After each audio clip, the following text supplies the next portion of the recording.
Hi and hello there, Pisces! Welcome dito sa mga new subscribers. Kamusta? Ako po si Ian sa ating mga returning tambayers. Thank you sa inyong walang sawang pagtambay. At yun nga, kung hindi nyo pa no-subscribe ka po tayong other channel, link is down below sa ating description box. So if interested, click lamang yung link na yan para ma-redirect din kayo dun sa ating other channel. At yun nga mga babes, wala tayong gender dito sa babae, lalaki, LGBT, lahat welcome. Pwede rin pong i-switch yung mga roles dahil possible talaga magkapalit-palit kasi general reading ito. And at the end of the day, lahat kayo ay may free will na free nyo pong gamitin anytime, anywhere. At yun nga, no? Let's get into your reading, Pisces. Cross-watchers ni Pisces at may Pisces placement sa kanilang natal/birth chart. Welcome din kayo mga babes. So just take only what resonates. Okay?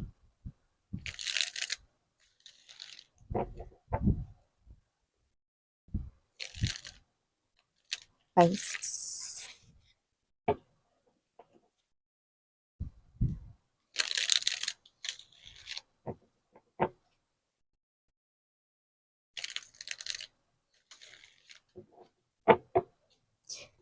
Okay, so let's go ahead and check these messages right here for you, Pisces. So guys, you do have here the energy of Hangman.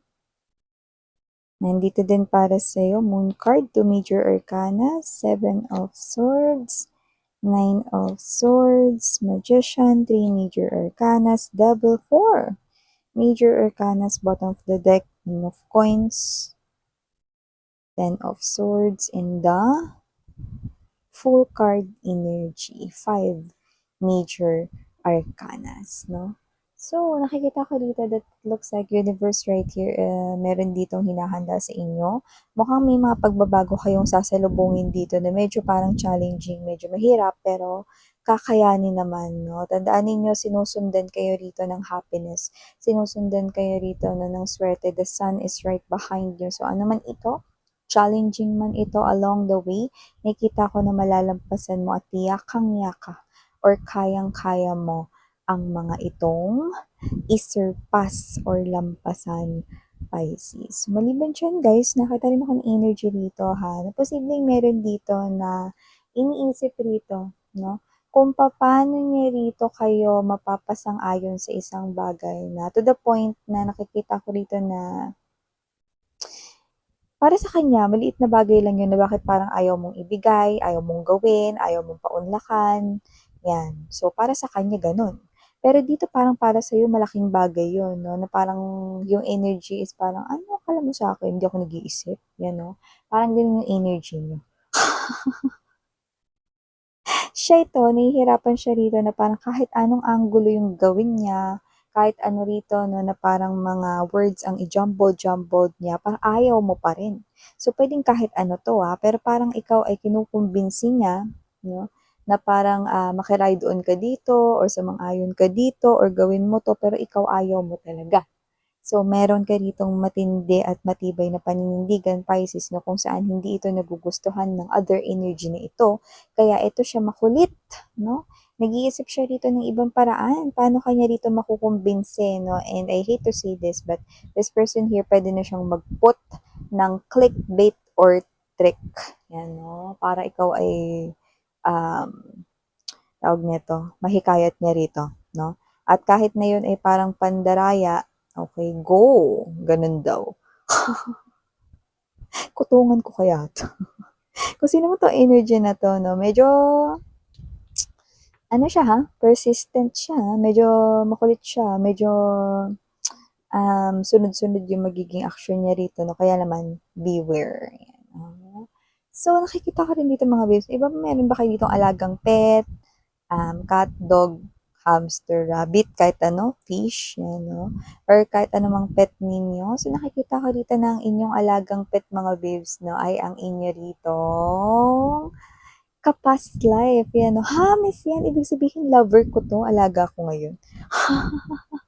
Hindi. More likely, that that alaga mo is your soulmate, meaning to say, pwedeng friend mo siya nung time na nagkasama kayo in one of your past lives, or pwedeng kapatid mo siya, no, someone na companion mo, but not your lover. So, kung sino man siya, no, parang bumalik siya ulit ngayon sa life mo, no, pero bilang isang companion, no, pero bilang isang cute na companion, no. So, this is someone here na parang kaya parang feeling mo nakukyutan ka lang sa kanya kasi mabalahibo siya, no? Or kasi ang cute-cute niya, kasi pet siya, hindi. Okay?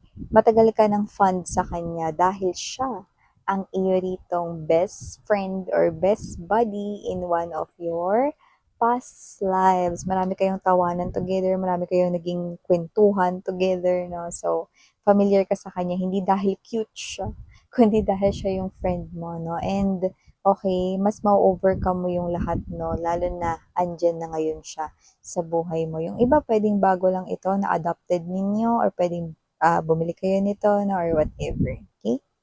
So, maliban dyan, nakita rin tayo ng energy dito, Pisces. Someone here, meron kayong namamanifest, at nakakaloka tong manifest ninyo. Dahil ang manifest ninyo dito ay love. Alam ko, normal na yon, di ba?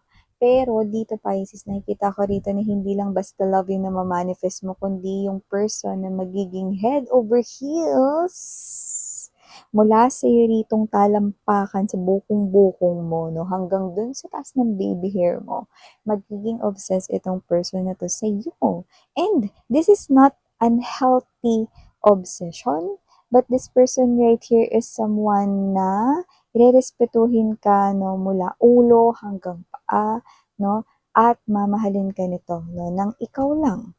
Walang iba. Yun. Hindi magagawang tumingin sa iba. Yun ang ibig sabihin, no. Pero, hindi ka nito paghihigpitan, hindi ka nito sasakalin, no, sa klase ng love and obsession. This person right here is someone na ibibigay pa nga niya rito, ano man yung gusto mo. Okay? Just say it daw at ibibigay niya to sa'yo, Pisces. So, maliban siya, mag-ingat lamang. Meron dito nakikita ako na hindi kayo rito basta mahuhulugan or mawawala na rito ng pera dahil sa inyo ritong pagmamadali or dahil sa inyo rito, no, na parang negligence or what, no, hindi. Kundi meron talaga ritong gustong kumuha niyan. Yan, ano ba yun, miss? Kung ano man yan, mga babes, no, bagay na lagi mo ritong iniingatan or dala-dala. Yan. So, pwedeng wallet yan, cellphone, mga mainit sa mata. Pero pwede rin naman yan na nakikita ko rito makinang, pwede rin yung jewelry na tunay. Yan. Yung pag yan ay nilagay mo sa timbangang meron talaga. Okay? At meron talaga yung value or halaga. So, kung ano man yan, okay, nakikita ko na talagang may matang nakatingin dyan. Okay? Kahit itago mo yan, at pag nalaman niya kung saan mo yan tinago, malaki pa rin yung chance na mawala yan. Kaya ingatan mo. Okay? Kasi nakikita ko rito na matagal nang mainit ang paningin nitong tao na to dyan. Okay? Sa cellphone mo, wallet mo, no? Or kung anong nasa loob ng pouch mo, I'm seeing that, no? Or nasa loob ng wallet mo. Kind of thing. Okay? So, just take how this resonates, Pisces. So, maliban dyan, meron ka rin ditong hindi alam about yourself. Possible na madiscover mo daw ito sa mga susunod na mga linggo. At kung ano man ito, mga babes, no, magugulat ka, no? Kasi hindi mo rin akalain, no, na meron ka palang ganito sa sarili mo. So, it could be a discovered talent, or it could be something here na parang, hindi ko alam, marunong pala ako nun. You know? So, kung ano man yan, pwedeng hindi mo rin yan alam about yourself.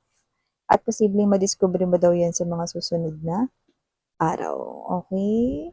So, maaaring mabwisit. Nakikita ko rito, possible na meron ditong mga uminit ang ulo dahil anong oras na parang meron pa ritong umiistorbo. Pwede may mga nagiinuman pa kahit past 10 na, may nagbibidyoke kahit past 10 na, or pwede rin naman mga babes, no, na may ginagawa kayo nito kahit hindi pa parang gabing-gabi na pero irritated yung energy.